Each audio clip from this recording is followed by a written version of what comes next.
Hey, everybody. Welcome to another episode of Random Chatter. This is our news show for this week. This is number 354. And we don't have a ton of news. It's just kind of cross between lightning round and top three, right? Yeah, it's kind of like a top two and then a half lightning round. It's like it's a hybrid episode. It's a hybrid. It's an amalgamation. Hybrid episode. That's a good thing. It's a good thing. Let's start off with, I guess, the number one thing we're going to talk about here, which is Black Widow. Scarlett Johansson is suing Disney over, I guess, revenue, right? What it boils down to is that her lawyers feel that Disney has breached the contract that they had with her to do this movie and have it released exclusively in theaters. And now with the pandemic going on and the hybrid way of releasing movies, it's being released in theaters and on Disney Plus Premium Access. Yeah. And they're saying it's leaving money on the table for Scarlett. I mean, she came out and mentioned she made $20 million on the film. But I think she's saying that she's losing. That's her base. She's pay. losing Right. $50 million based on. Oh, I didn't see the number, but I knew she was losing money on top of that because she's guaranteed money based on she had like a box flat. office. Yeah. But then, so the argument, the two sides of the coin here, and then we'll kind of talk amongst ourselves about it. Allegedly, she's losing about $50 million because it's not being released directly in theaters. And then it had a severe drop in the second week, and it kind of links up with a lot of the news about the new COVID. It's not even a new COVID variant, but the Delta variant. And the argument is that Disney is actually making money by not having to pay the people who were on a point system as much by releasing it through streaming, and that then that also increases their overall subscriber rate, which gives them additional money in the long term. And then there were a couple of websites who pointed out that it appears, and I didn't see this in any of the documentation I saw, but I never saw the complete filing either. It appears they're also trying to sue for a portion of subscription revenue, which, if that's true, that's a whole different level of controversy. But even setting that aside for the moment, there's kind of this dilemma about the contract never specifically said anything about streaming because it wasn't really a thing when the contract was signed. And keep in mind, this movie has been in the works for a while now. And I don't think this premium service even existed back when the contracts were being made for this movie. It's kind of like Joe Straczynski, JMS, when he did Babylon 5, he had the rights for the syndication. And I think he had the rights for home video on VHS. DVDs weren't a thing. And then the series ended, DVDs were in production. He doesn't get a penny for any of this. And he wrote almost all the episodes. He directed at least 3 of the 5 seasons. Like, he worked his butt off on that series. He, I think, holds a Guinness Book of World Records for something about the writing or directing on it and stuff. Gets nothing. And it's a similar sort of thing. It didn't exist when this contract was written. So does she actually have a legal claim to any of that? Or was Disney just taking, I don't want to say taking advantage, but was Disney just doing what it needed to do for the situation? I do have to say, it is pretty convenient that Disney doesn't have to pay as much to people now. So the argument holds up to some extent. Yeah. I mean, that is one way to look at it. But, the other thing is, too, I mean, everybody, Disney included, is feeling effects from the pandemic. Yeah. And I'm not trying to say, poor making so much money. But, at the same time, they're trying to do things to stay afloat. And I wish these kind of things would be more common sense driven, or at least fairness driven. I mean, you mentioned the JMS thing, and that really sucks. And it's like, so what do you need to make sure you write into your contract now that 50 years from now, whatever telepathy based, when holographic projection shows up in people's living room. Yeah. I mean, fair is fair. I mean, you should get part of the rights to whoever's being distributed, not just based on what we have today. And I think that's the point. Like, why aren't the people who get paid on the point, when we talk about a point-based system? Okay, so for those who don't know how this works, the big actors, they're going to get like an upfront amount. Like Jim Carrey, when he does a movie, he gets $20 million right out of the gate, whether the movie does well, whether it tanks, whatever, he gets paid up front. Other people, they'll get... That's the example you're leading with is Jim Carrey. I was trying to find something that wasn't directly Marvel related so we wouldn't fall down the, well, what about this and that and this and that? You know, Mel Gibson, Steve Carell, whoever, they get, whoever the, like the lead stars are, they're going to get a certain amount, and then also points. And points are a percentage. A lot of times fractions of percentages. The lesser actors typically get only points.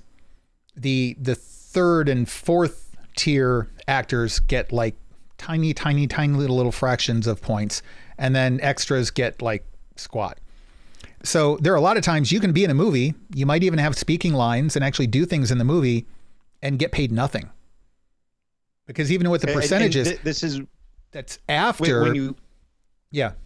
Oh, sorry, I was just going to say, when you hear folks talk about residuals, that's basically it. That's the payment that they're receiving based on points. Sorry, because that'll continue over time too. That can, depending on how the contract is written, include home theater releases, appearances on HBO, Cinemax, NBC or TNT, things like that. Yeah, so residuals, that money can keep coming in.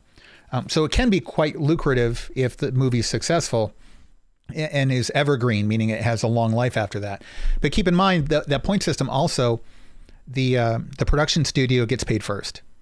The distribution studio gets paid first. The advertisers get paid first. The producers who put money into investing in it get paid first.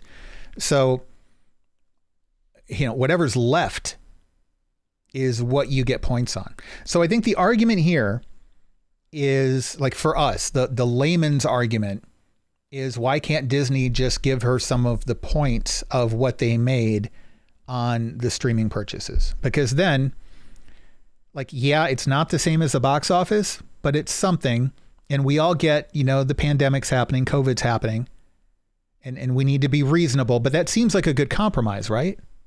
Now, Tim, I know you keep up with the Marvel stuff really, really heavily. What's your take on what you've read and where you kind of stand in how this works? Because it is a little tricky. Disney needs to make money. They're in a tough spot. They're not going to get what they wanted to out of this film. And yet the people who actually worked on and in the film also need to get paid. Yeah. Yeah, totally. And it's one of those things that I see both sides of it. First of all, the industry has to evolve to better accommodate for basically all means of distribution. And so it's kind of one of those things where I think that, you know, default language in contracts simply needs to say any and all means of distribution. And it's then understood that it's based on what we have today. And if something new is developed 2 years from now, it's also going to include that. Yeah. So there's, you know, there are a lot of different sides to this. So, you know, obviously, and we had talked about it for a while over on Guardians. Kevin Feige for months was saying, this is only going to theaters. This is only going to theaters. This is only going to theaters. Right. Disney at some point called him up and said, hey, Kev, we're going to do a day and date simultaneous on Disney Plus. And he said, no, you're not. And they said, yes, we are. And he says, okay, you pay me. And so there it is. He hasn't directly come out after this whole lawsuit thing, but there is a rumor milling about that. Basically, he's pretty unhappy with it, and he's kind of embarrassed. My understanding is as of today, he has. Oh, he's officially. I think, now I could be wrong. I don't have a source in front of me, but I did see something where he came out in support of Scarlett Johansson, and it wasn't very. It was carefully worded, but I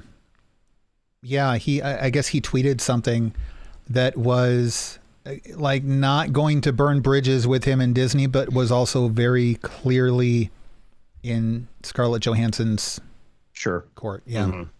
Yeah. Well, I mean, you got to think that, I mean, aside from being very, very touchy in the fact that we've got, you know, lawyers involved with this kind of thing, we're in uncharted territory, and Disney's going to do what's best for their pocketbook, and the actors are going to do what's best for their pocketbook, and we don't have any track record of how this kind of thing is handled.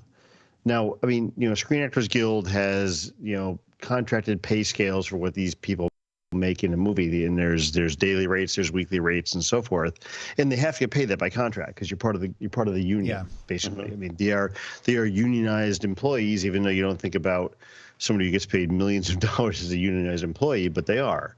And how this gets done with the extra stuff being released on television, and I mean, the right thing to do would be Disney to say, hey, you know what, we're going to have you share in our streaming revenue to make up for what you're losing in, box office revenue, right? But well, here's why I think that's just too logical for why would lawyers would be involved, and it's not going to happen. So. Well, so to your point, that would work great for something like Warner Brothers, for HBO Max. With Disney, there are customers who specifically paid an additional $30 to specifically go toward the Black Widow movie.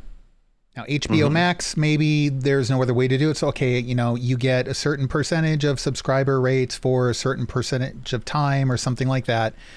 And so that works, I guess, and that would be really rough. But for this, it's more clean and clear cut. Like it's very clean. $30 per purchase. This is the equivalent of the people spending 2 movie tickets. So there you go. Like it could not be a simpler equivalency. Just handle it that way. Pretend each purchase was 2 movie tickets and treat it accordingly. I don't know why this needs to be such a big thing. And I'm not saying one side is right or the other. I'm saying that this seems like a really easy thing to solve. And I'm sure it'll get settled out of court. But I kind of feel like Disney could have already proactively resolved this. Because here's the other thing. Emma Stone. They could have and they should have. And actually, before we get to Emma Stone, I just want to say with this, the other side of this, and the thing that I don't like that ScarJo's attorneys are fundamentally basing her quote lost revenue over, is they're basically equating the Disney Plus revenue, directly equating that over to a box office. And I'm sorry, but that's particularly in the pandemic, that doesn't translate. I agree. If this was a box office only release, I still would not have seen the movie. I would not have gone to a theater. And for as much of a Marvel nut as I am, I would not have been there. Yeah. So because the pandemic. If there was no pandemic, you would. Oh yeah. If there was no pandemic, none of this would be an issue. Right. Yeah. This movie pulled $60 million in its first weekend on Disney Plus. At most, I would say half of that would have gone over. But again, you have the issue of the pandemic, and so there's people like me who simply would not have gone to the theater, and I think there's a fair amount of folks who would have foregone that. And I know that there are some for the time being. Some people, like Joe in the chat room, said that they had 10 people over at their house watching it at once. I assume like family members, and I'm sure Joe was like safe COVID wise about it, but I know there were viewing parties or people with households with 2 parents, 3 kids.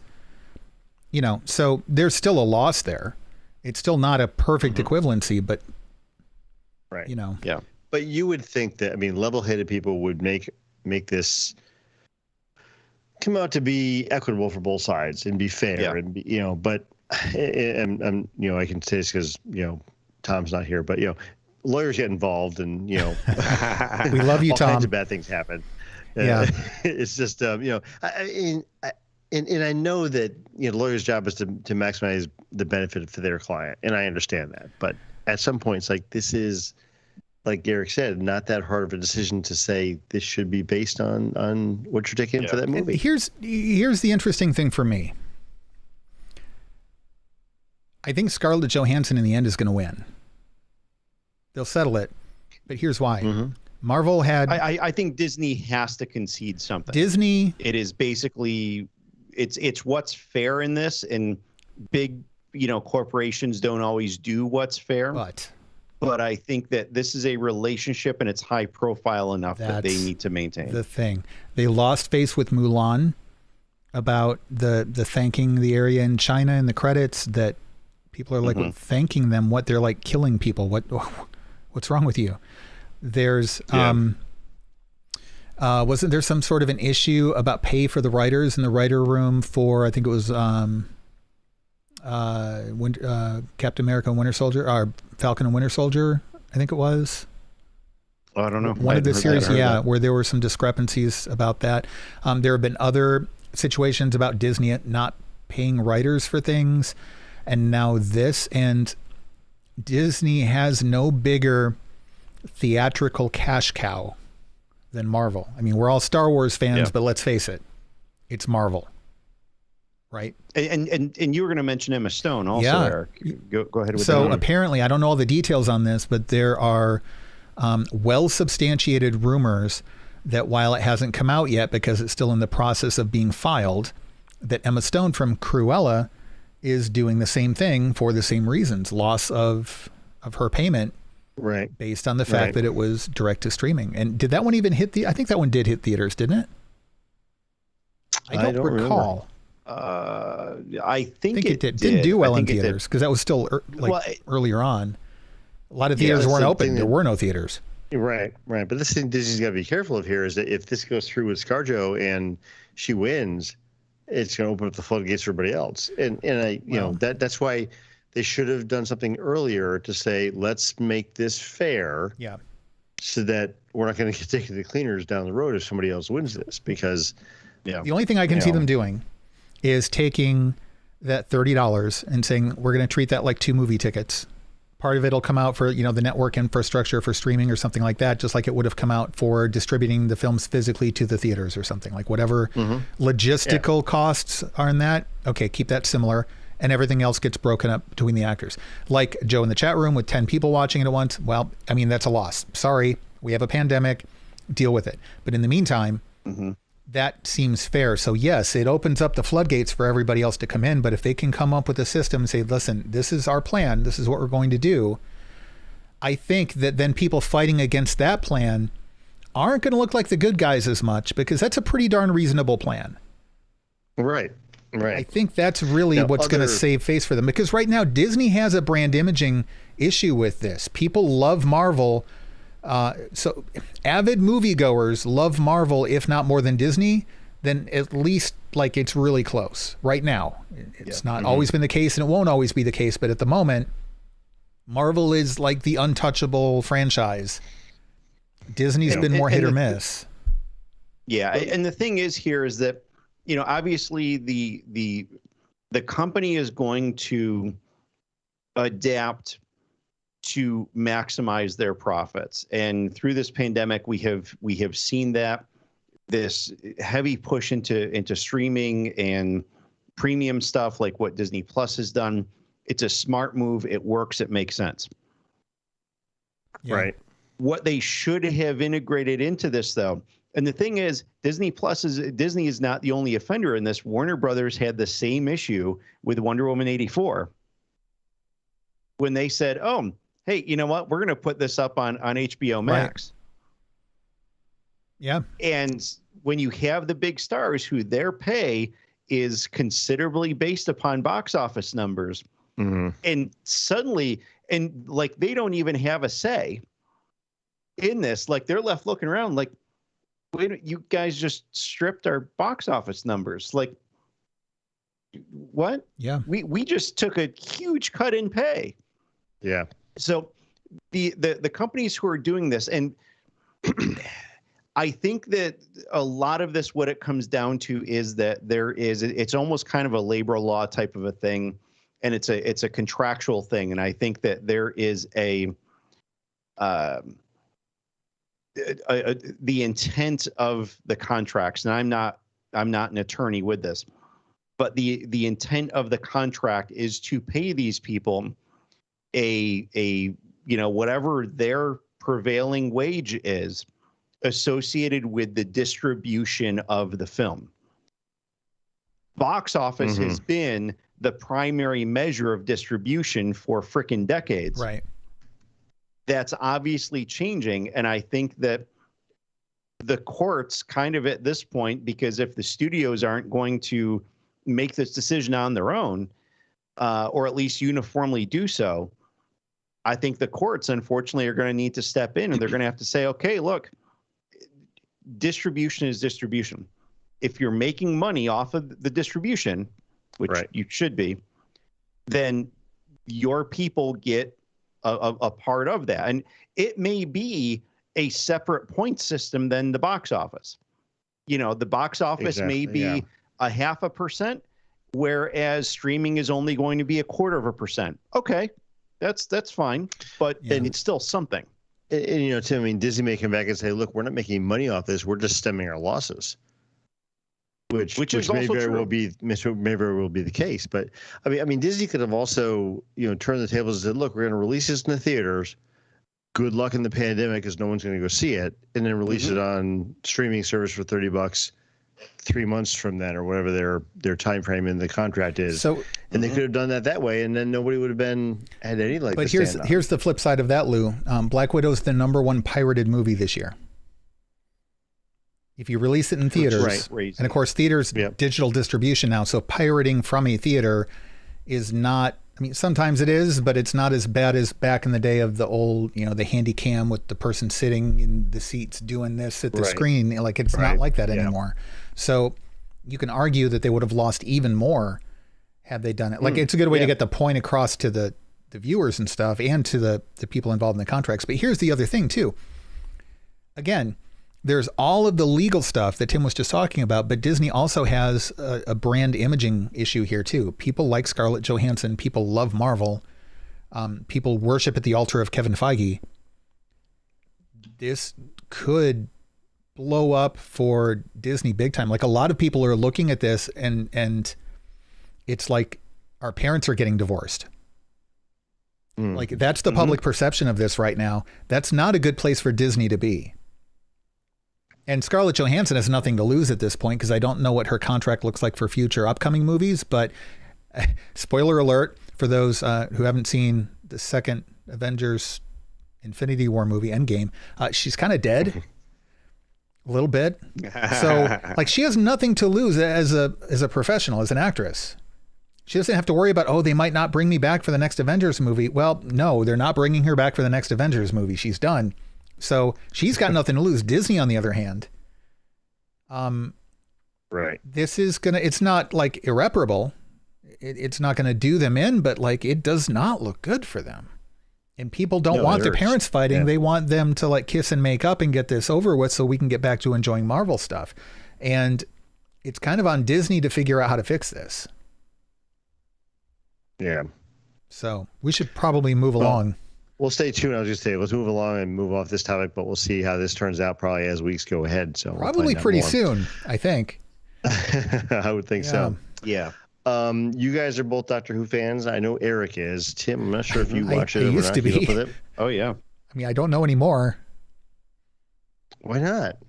Listen, Peter Capaldi, the first season was rough. The second season actually was okay. The last season with Clara, though, I think they missed the boat in writing her as a good companion. She had a lot of potential, and I think the writing kind of sucked. And then his last season kind of sucked until the very, very end was really good. And then everything with Jodie Whittaker so far, I feel, has kind of sucked. And I've been trying to be optimistic. Really? I've got that one Christmas special still to catch up on. And otherwise, too many companions, too lackluster a job at making us connect with or care about any of them. And to be clear, it's not on the actors. It's not on Jodie Whittaker. I blame the writing and the showrunner. I am unimpressed. Yeah. It's not just that I'm unimpressed. So Chris Chibnall, I guess, is the showrunner. I think so. He may be a great guy. I don't know. I don't like his work. I do not like the Jodie Whittaker stuff, and I feel bad because it's not Jodie Whittaker. I think she has the potential to be a great doctor. I think she has had great moments. Yeah. I don't like the writing. I think it's just Okay.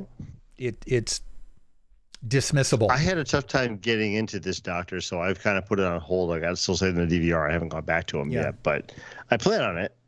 But I've heard that people are pretty happy with her as the Doctor. But I think people are happy to see a female Doctor, and I am too. And I think people are happy to see a diverse cast, and I am too. And I think that she's kind of found her personality as the Doctor, and I think that's good. Mm-hmm. But totally, I don't know. I keep hearing that too, Lou. But then when I talk to individual people, they're like, it's just not as good. So I've yet to find an individual who I talk to who has been excited about anything beyond the concept of Jodie Whittaker as the Doctor. Everybody loves her as the Doctor. I'm like, yeah, what was your favorite episode? And they're like, I can't remember a single episode. And I'm like, then what does that tell you?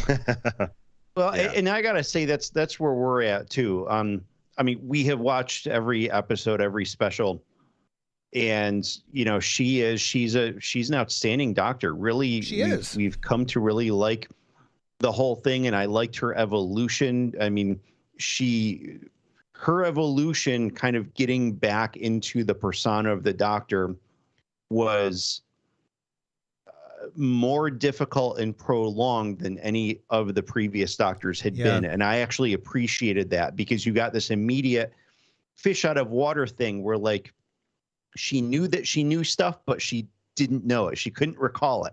And she struggled with it, but she still problem solved, and the companions really stepped up and all that. I felt like it went on too long, though. It did go on a while, and there were too many companions. That got too convoluted. I understand what they were trying to do with it, but that created too much of a B or C storyline that kind of got really distracting. Yeah. But yeah, it's the writing and the show running which just really suffered. But she's a great Doctor, and it's sad that that this is going to be her last season coming up. Which brings us to the news item.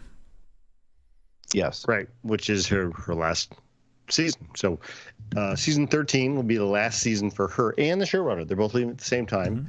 Mm-hmm. They said they wanted to do 3 seasons together, and then that was it. So now they're going to do... That was their plan? They're going to do a trilogy of specials, I guess. Kind of like the David Tennant departure. Or at least that's the impression I get. And... I get the impression maybe they're going to go down to just one of the companions for that. There were some things that were said during the Comic-Con panel that kind of made me wonder about that. I agree. A little bit. Yeah. I think it's going to just be, what's the character's name? Yaz? Yeah. I think it's maybe just going to be her. It seems very much in line with how the last special ended, that it seems Yaz is going to kind of be the only one that is still continually connected. I guess I need to watch that to the Doctor last special then. Yeah. Okay. Yeah. With how that last one wraps up, it doesn't make it definitive, but it sets it severely on that path. Okay. I wouldn't complain about that. Okay. Maybe like that'll help with this final season. I have to say, I'm not happy to see Jodie Whittaker go. All due respect to Chris Chibnall, because I can't imagine the amount of stress upon him as being a showrunner for one of the most classic television series of all time. This series, has run for longer than any of us have been. Most of us have been alive. Any of all of us, Lou, I guess, right? Where's that drop from? Yeah, but I'm still the one doing the streaming, so that. Yeah, sorry about that. But yeah, I mean, it's been on since any of us and probably most of the listeners out there have been alive. This is like a big deal. And so all due respect to him as a showrunner, but I'm glad that maybe we're going to get somebody else in. So I'm not sad about Jodie Whittaker leaving. I'm okay with it, but it's not like I wanted it to happen. But I did want this guy to maybe move on to other things, and I'm sure he'll do well in other things. Don't hate the guy. But let's get somebody else in who can fix Doctor Who. Because it's been bad for, I mean, the Capaldi seasons, it was a struggle to get to a point where they were good. Yeah, I had a hard time getting through the Capaldi stuff. Some I of it was was okay good. with it by the end. Yeah. By the end, I was okay with it, but it was a struggle getting into it. And then when they changed again, I'm like, Yeah. and I didn't they have the heart just to keep up fixed with it. it. So I just, yeah. And this, I feel like they never fixed. And the thing is, and the thing is, I like Peter Capaldi, but they really tried to play up particular personality traits way too much with him, and that's what they allowed to basically drive the tone of his whole run. I agree. And I think that was too much. I agree. I think it was a little too heavy-handed with him kind of being a jerk. Yeah. Yeah. And again, it got better, but yeah. Anyway, so that's the news on that. There's going to be one more season, and then just I guess the 3 specials, and that's it. The rest of what we have in the news is just kind of lightning roundish sort of things, I think. You want me to just whip through these real quick here, Lou? Sure, yeah. Right. If you have anything we can talk about, and in depth, we'll go a little bit deeper into them. But yeah, Netflix is developing a live-action Pokemon series from the same executive producer as Lucifer.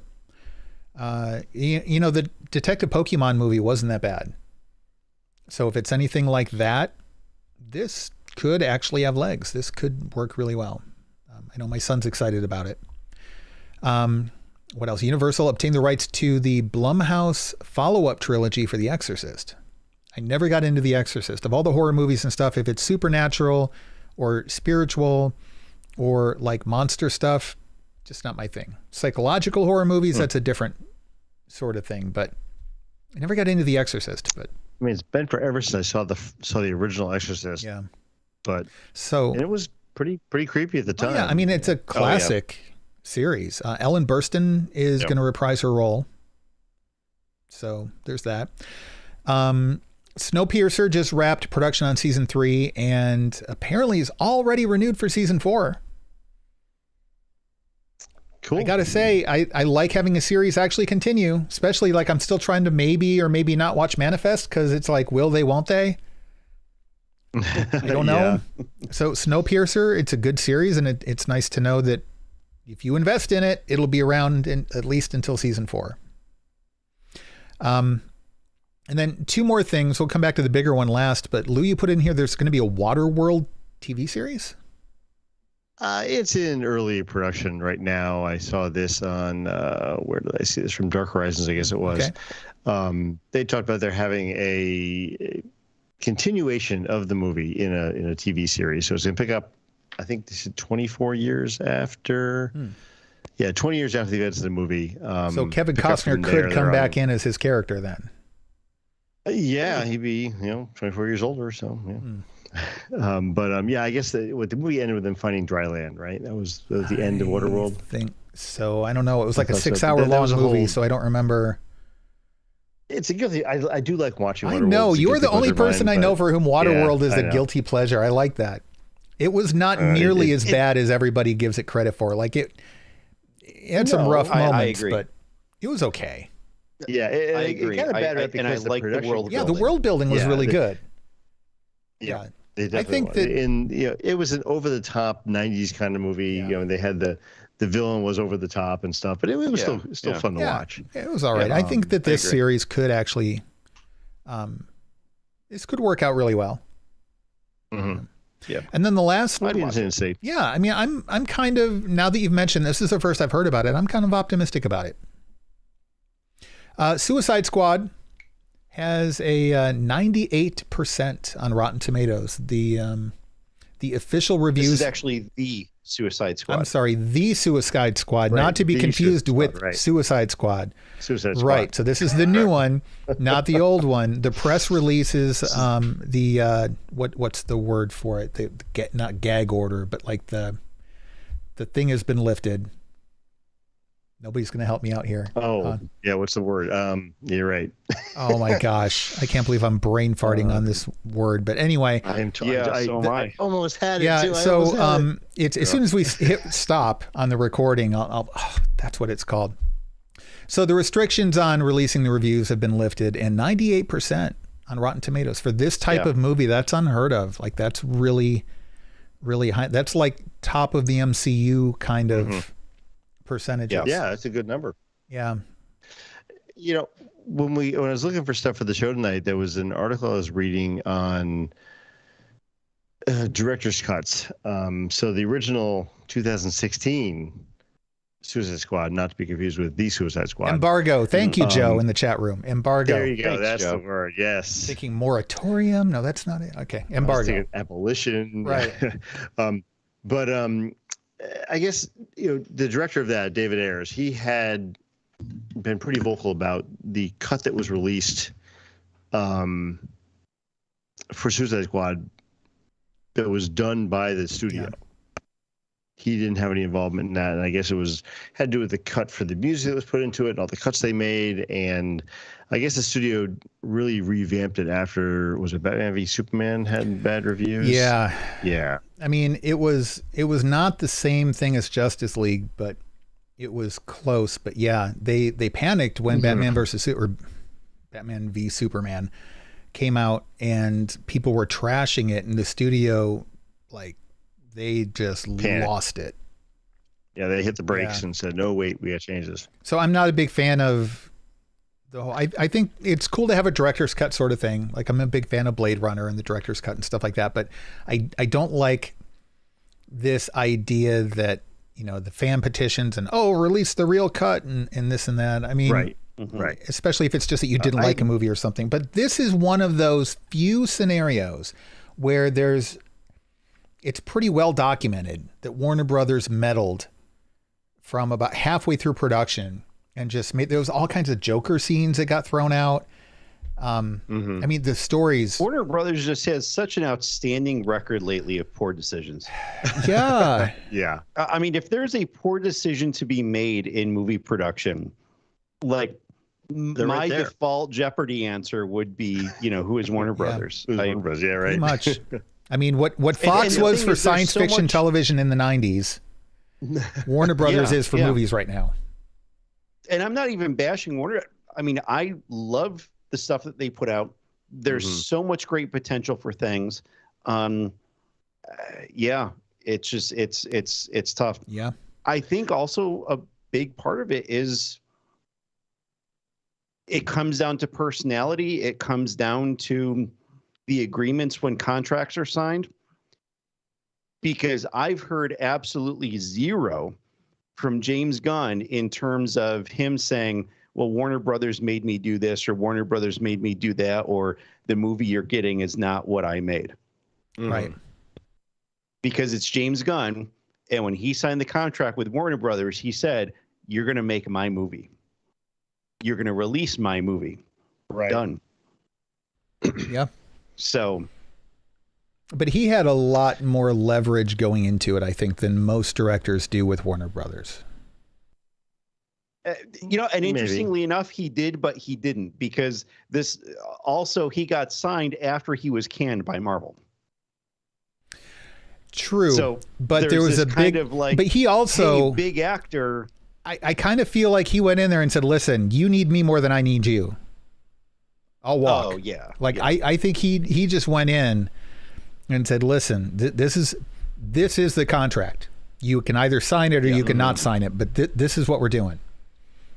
Yeah. Yeah, no, I agree. You're right, though. I mean, it was, he was kind of in that point where, but I think that's part of why he survived that too, is because he put his foot down and said, no, this is here's the real deal. And this is how we're proceeding from here. He was very decisive about his reaction to things. He was very decisive about the actions he took afterwards. And he had a lot of support from people. So, yeah, I mean, the timing was questionable.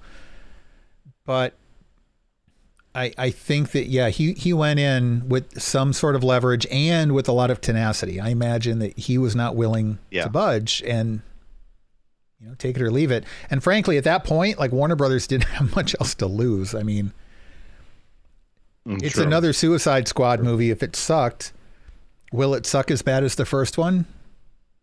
I mean, I like the first one. A lot of people. I like it too until about halfway through the movie. I thought it was pretty good. I thought the ending was horrible. I enjoyed it. I mean, well, that's one of the things that David Ayer said his ending was better than what I believe was released. that. See, that's the thing, Tim. They had a lot of change at the end. If we get to see the Ayer's ending, I think I'm going to agree with you, because I didn't mind the movie and I thought it had a lot of good stuff in it. I just hate the ending. The ending is so bad.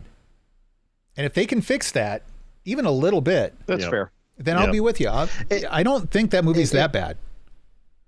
Yeah, I don't either. But in like what you said earlier, Eric, the whole thing about fans holding studios hostage, say, "Oh, release this cut, release that cut." I disagree with that entirely. I like seeing director's cuts. I like seeing what was changed by whoever. And there's certain movies that over the time I've seen, like Terminator 2 and Aliens. The subtle changes were made were okay. That's what they went for originally. I kind of like that better. I don't like that at all. That kind of thing. One thing that David Ayers is saying in this article I'm reading here is he's saying that we don't need to do any extra shooting. We don't need to do anything extra. My cut's already there. Right. We just have to release it. Right. So in terms of that, there's no extra costs associated with this that there was with. I mean, some time in the editing room, but otherwise, no. Yeah. Well, he said the editing's all done. The editing's complete too. That's what he said. He said, okay. Where was it in the article here? It says, so basically it cost them more money to put out the version that they did because they had to recut well, it. Right. Pretty much, yeah. Just trying to find the relevant part of the quote here. It says, also stated, unlike the Snyder cut for Justice League, which required a bunch of costly post-production, his is already complete. Just simply isn't being released. Okay. I mean, if it's complete, so let's see it. It's ready to go. And he had a quote in here saying, "I've never told my side of the story and never will. I'm like that old school. So I kept my mouth shut and took the tsunami of sometimes shocking personal criticism. I put my life into Suicide Squad. I made something amazing. My cut is intricate and emotional journey with some people who are expletive discarded." Yeah. The studio cut is not my movie. Read that again. My cut is not the 10-week director's cut. It's a fully matured edit by Lee Smith, standing on incredible work by John Gilroy. So he's saying the music is all done. It's not the stuff from the radio we hear put into Suicide Squad. It's not like songs from the radio. It's just it's a real score for the movie. Then Warner Brothers is sitting on money. You would think they could release it and get money for it and put it out, but wow, good old Warner Brothers. All right, well, that's all we've got for this episode. I think that covers it. So I think we'll wrap there. So don't forget, Tuesday night at about 8:30 p.m. Eastern time, which should still be GMT -4, I think. Daylight savings time kind of throws me off. I keep thinking GMT -5. But anyway, 8:30 p.m. Eastern time, we will be streaming live for Movie Chatter. We're going to be covering maybe a little bit of Gunpowder Milkshake, but primarily Jungle Cruise, the new Disney movie, which we think is pretty well worth seeing. Lou hasn't seen it yet, so we're going to see what he thinks. But Robin and I both liked it. We're going to be discussing that. And otherwise, we will be back next Sunday night, 8 p.m. Eastern time. Well, maybe a little bit after that. We normally take a few minutes to get up and running, but we will be back next Sunday night with hopefully some Star Wars news, if any comes out. If not, maybe we'll have to come up with a cool discussion topic. And if you guys have any, let us know. In fact, go to randomchatter.com/escapehatch. That is the Discord server we hang out on, and you can let us know there if there are any Star Wars related topics you'd like us to cover. That's it though. randomchatter.com/YouTube. Hit the subscribe and like buttons and hit that little bell button to get notifications of anytime we go live or post new content there. That is going to do it for this week. Thank you to everybody in the chat room hanging out with us. We will see you again.